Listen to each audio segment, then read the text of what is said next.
ako po ay nadala sa Iwahig, ay pormero mahirap. Kasi po, yan yung lugar na kinatatakutan ng maraming bilanggo. Nanatiling matapat si Jason sa Panginoon hanggang dalhin siya sa Iwahig Penal Colony sa Palawan. Dahil sa kanyang mabuting pag-uugali at kilos, ginawa siyang kortorero o leader ng mga preso. Subalit, ang posisyon na ito pala ay susubok sa kanyang pananampalataya at pagsunod sa Diyos. Nako-compromise na ako dahil may mga tao ka na namamaalam sa iyo. Pag hindi mo pinayagan, magagalit sa iyo. Pupunta sila ng puerto, mamamaalam siya sa iyo.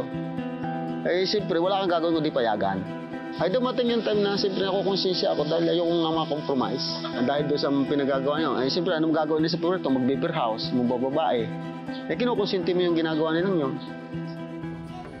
Hindi maatim ni Jason ang konsensya na tila nagiging daan pa siya para magkasala ang mga kasamahang preso.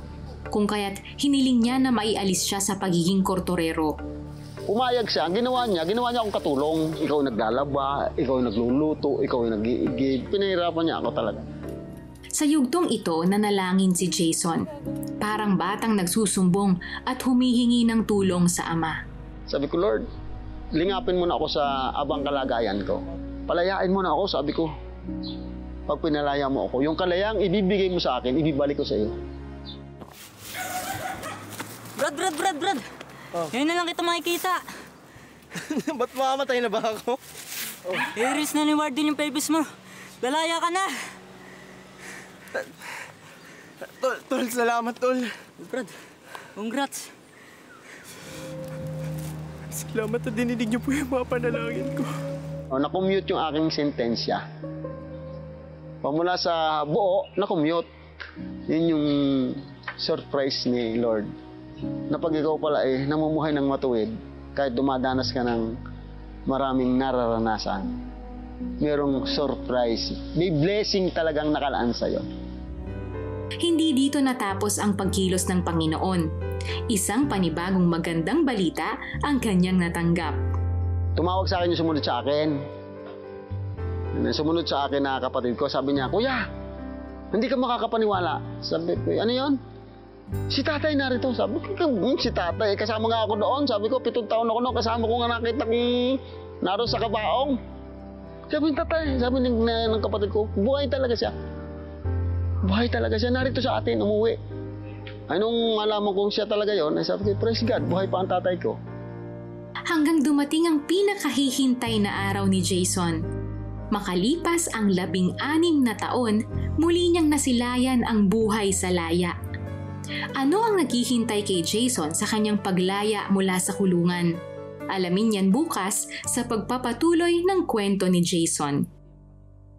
Eric, we saw in the life of Jason the hand of God from beginning, from the time he was still in sin until the time na parang chapter by chapter unfolding. Makikita mo yung kamay ng Diyos kung paano siya kumikilos sa buhay ni Jason na step by step. He did not elevate him immediately. Parang he took him from one tiny step to the next tiny step to the parang he's saying, is this man going to be faithful to me? Yes. Is this man really going to obey me? How far can he go? Yes. Diba? Ano bang kakayanin niya before he says, Lord, sayong-sayo na talaga ako?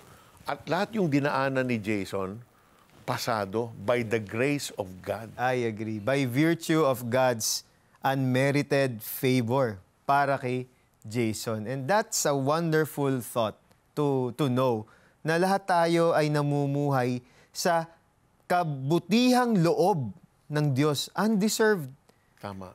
But somehow God just allows us to lavish us with that grace and love. And you know, Eric, that grace is only made possible because God the Father loved us so much, He willingly gave His one and only Son to come down here on earth to take the form of man with a mission. And that mission was to go to the cross, give His very life, shed His blood, pay for our sins, taking our guilt and our shame, and giving us a brand new life. That's what He did. That's what grace is all about. We did not have to suffer and die and suffer and die for what we deserve. Amen. But He took it all Yes. for you and for me. If you're watching right now and you've never, not even once, invited Jesus in your life, in your heart, to make Him your Lord and to make Him your Savior, we want to give you an opportunity now to pray a simple prayer. But this prayer of surrender will be the beginning of your transformed life. Pray with us this prayer. Heavenly Father, thank you that your love for me is so great that you were willing to give up your one and only Son to die on the cross in my place. And through that substitutionary death, through your resurrection on the third day, and then through your triumphant ascension, that now you sit at the right hand of the Father, praying and interceding for us, and saying to the Father on our behalf, I died for him. I died for her. Because of that, Lord Jesus, we humble ourselves and come before you and ask for your forgiveness. Lord, will you forgive us? Will you forgive our sinful habits, our sinful ways? Today, I choose to turn my back on my life of sin and completely turn around to face you, to walk with you, to journey with you. And so now I invite you, Jesus, come into my life. Be my Lord, be my Savior. Be the God that will light my path all the way to eternity. Thank you for this great love of yours. This gift I receive now wholeheartedly. This is my prayer in Jesus' name. Amen and amen. Panginoong Jesus, sinatanggap ko po kayo na aking Panginoon at tagapagligtas. Sumabay ka ba sa panalangin upang tanggapin si Jesus? Narito ang CBN Asia Prayer Center para sa iyo 24/7 upang tulungan kang magsimula ng panibagong buhay na punong-puno ng pag-asa, kapayapaan at tagumpay. Just text YES, your name and location o mag-chat sa The 700 Club Asia Facebook Messenger.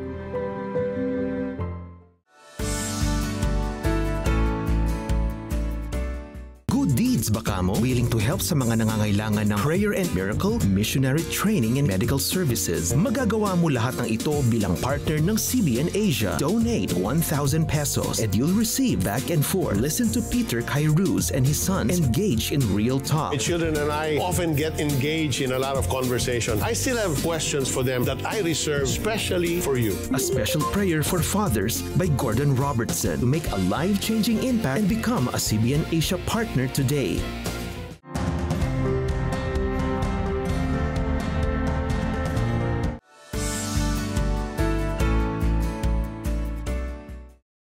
Purely custodial, ganito ang pagsasalarawan ni Bishop Butch Belhica, isang dating bilanggo at opisyal ng gobyerno sa prison system sa Pilipinas.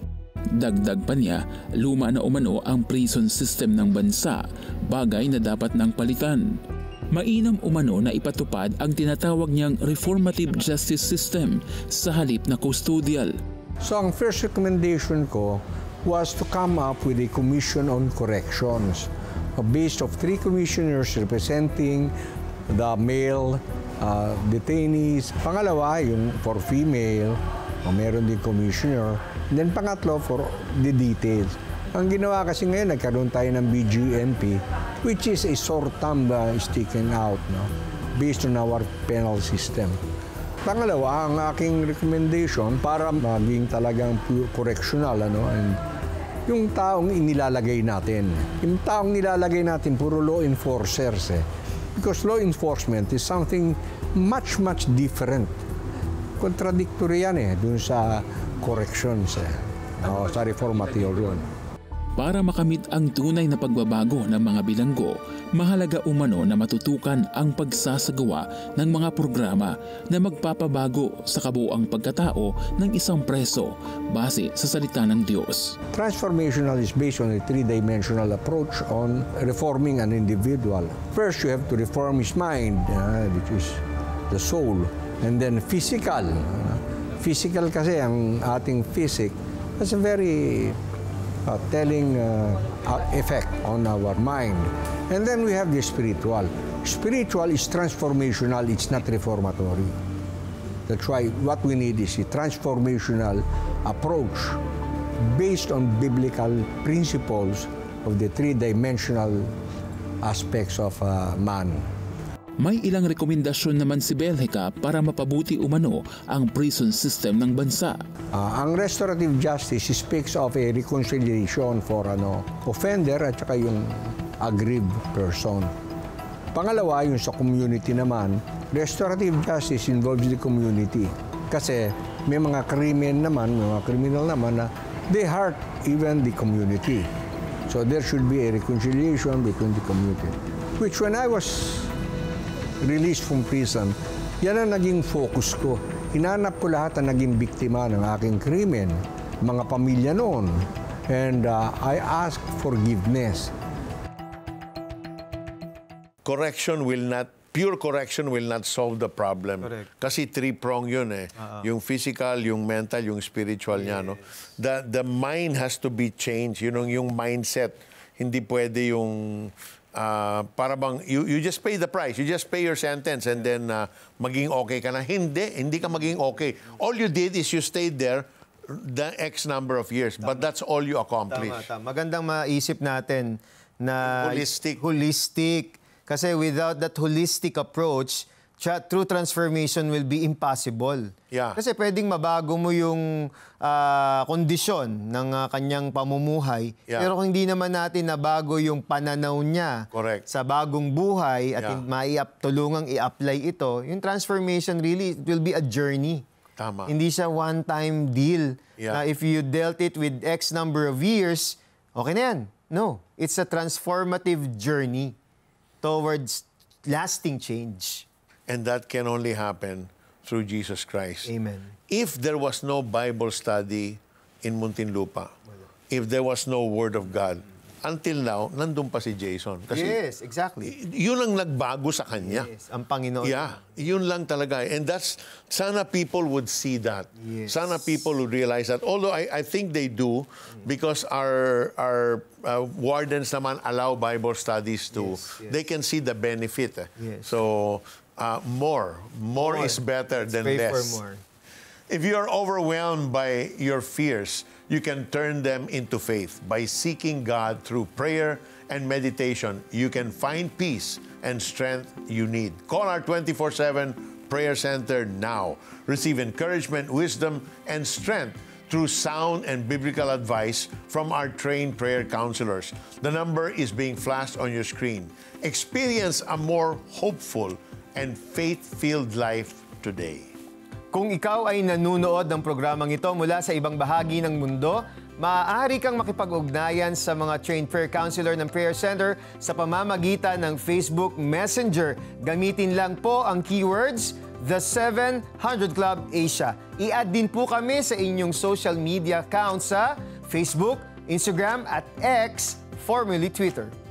If you are looking for fresh, life-changing insights that can transform your life, turn to the trendy and cool videos on the 700 Club Asia's Facebook page. Discover powerful lessons from our hosts and guests as they explore a wide range of topics, from relationships and personal growth to finances and so much more.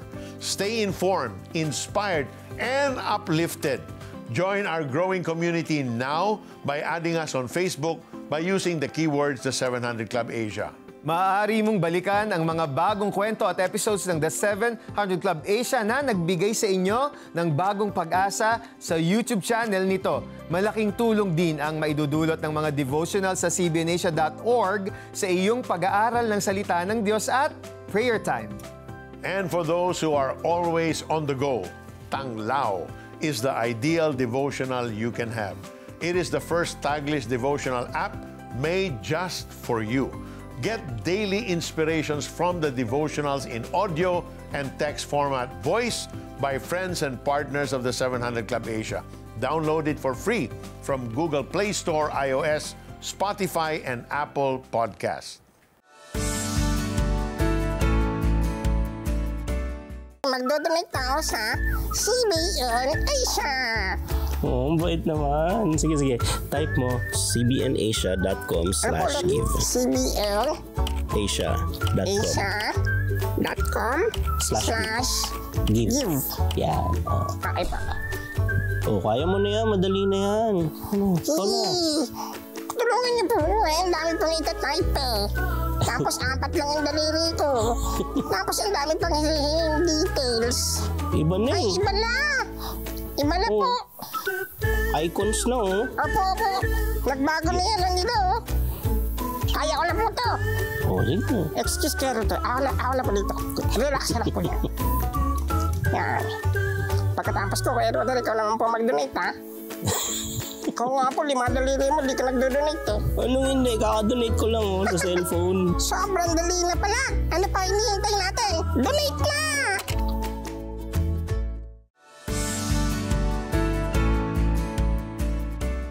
Nagbabalik ang The 700 Club Asia at kasama natin ngayon si Jason Naredo. Welcome to the show, Jason. Maraming salamat.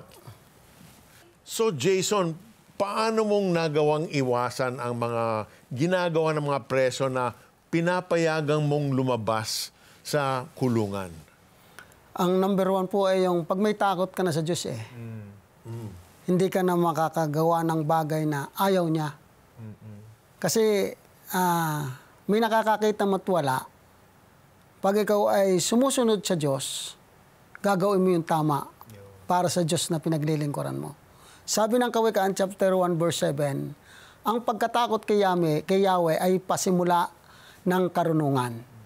At pag ikaw ay may takot kay Yahweh, may karunungan ka na tumanggi sa mga bagay-bagay na makamundo. Kasi sabi ng Bible, huwag na tayong umayon sa takbo ng mundong ito. Kaya kay Lord lamang tayo. Kaya hindi po ako nadala ng mga kapwa ko preso na mag-good time, sumama sa kanila sa labas, sa iwahig, kasi may takot na nga tayo sa Panginoon. Amen.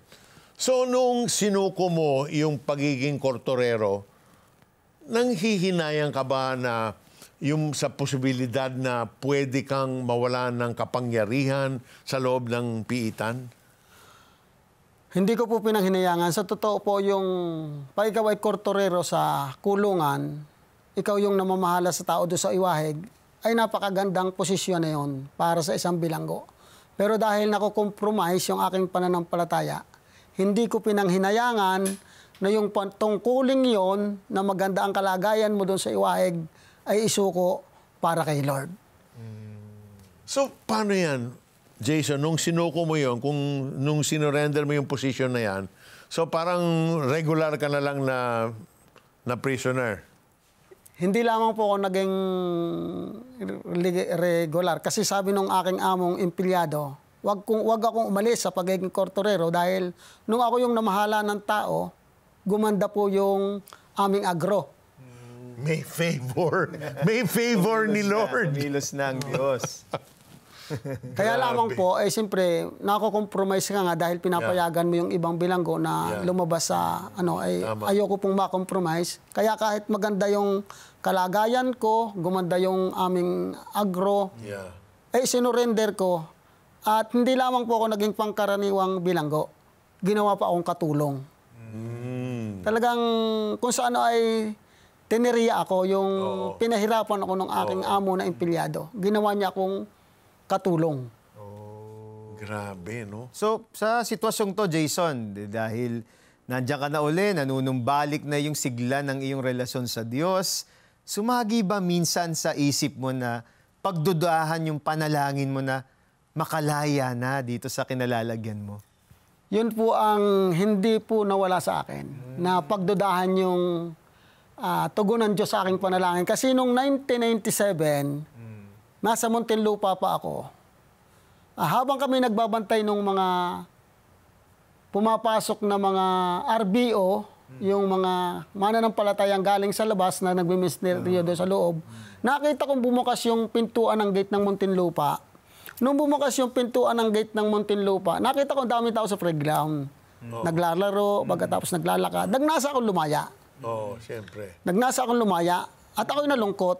At alam ng Diyos yun At yung time na yun, nangusap siya sa akin, Sir Peter, na ang sabi sa akin ng Panginoon, anak, kung paanong gustong-gusto mong lumaya, gayon din ako sa iyo.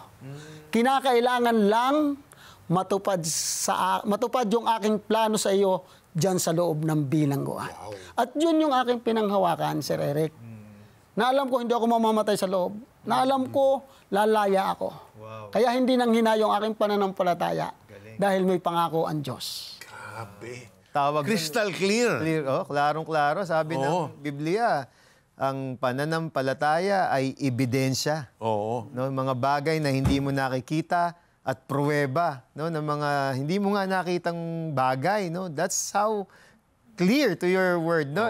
Jason, tingin mo, ito, tanong ko.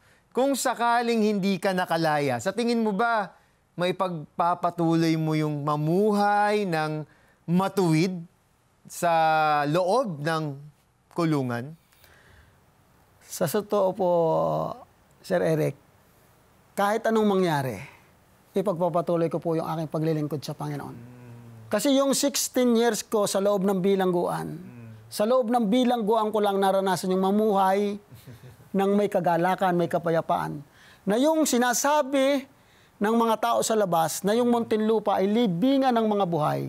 Para sa akin, nung time na yon, yung Muntinlupa ay naging paraiso. Dahil nandoon ang Diyos. Sabi ng Biblia, kung saan nandoon ang Espiritu ng Diyos, doon ay may kalayaan. Amen. Grabe. Hallelujah. I'm sure maraming nanonood ngayon na talagang siguro iyan ang desire nila. Magkaroon sila ng deliverance, magkaroon sila ng freedom. And so we want to pray for those who are imprisoned by unforgiveness, imprisoned by addiction, by anger, and different types of illnesses. You know, wala kang peace. You are so anxious. Hindi po yan ang gusto ng Panginoon para sa buhay nyo. He wants us to have an abundant life. So allow us to pray for you. Heavenly Father, in the name of Jesus, we pray for all those that are watching this very moment, this show, hearing the testimony of Jason and what you have done in his life and how you have given him freedom and how the promise that you gave him, you allowed it to come to pass because he held on to your word. He held on to dear life, to what you said to him. And Father, we speak now your freedom, your healing, Lord, even now upon all those that are into drugs, all those that are in bondage, Lord God, to alcohol, all those that are in bondage, Lord, for whatever substance abuse they are in right now, set them free. Through the power of the name of Jesus and the Holy Spirit, be free. In the name of Jesus, be healed in the name of Jesus. Receive your freedom in the name of Jesus. Even so now, the Lord is setting people free.